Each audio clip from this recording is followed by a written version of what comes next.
My lovers of all things that move.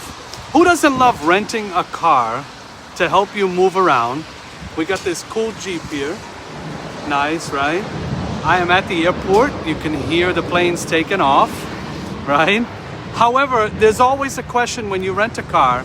Do you want to prepay for the gas tank? Which sometimes they'll charge you 50, 60 bucks for the gas tank.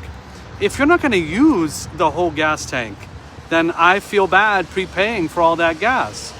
But then becomes the part of the end of the rental.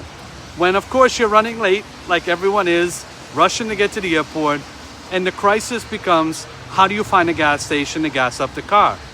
Now, most rental car companies, if you bring the car back less than full, may charge you sometimes $7 to $10 per gallon to fill up the car. So the cost is just extreme. I only actually needed about 7 gallons. So literally pumping up 7 gallons cost me like 20 bucks, which could end up costing me like 75 or 80 if I didn't want to gas up the car. Now, of course, you get to the airport, it's not very clear where to find a gas station. Sometimes you want to actually plan this out. If you're leaving the hotel, leaving downtown, find a gas station before you get right to the airport. But of course, it can't be too far away because you can't be too low from full, right?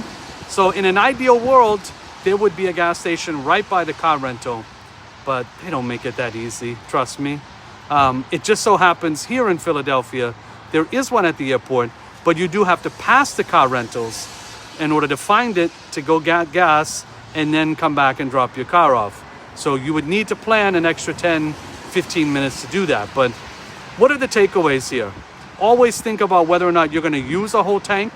I have literally prepaid tanks before and only used half, and I feel so bad after because I'm like, I want to keep driving around. What a bummer, right? Or think about how you're going to get gas before you're going to drop off your rental, especially if you're rushing to the airport. In all cases, if you know what, you're going to miss your flight and you're just really too worried and you have to just pay, then just pay. It may be cheaper than losing your flight and everything else that goes with that. But please always think about these things when you rent a car. I don't think prepaying for the tank is always the best option unless you are driving a lot.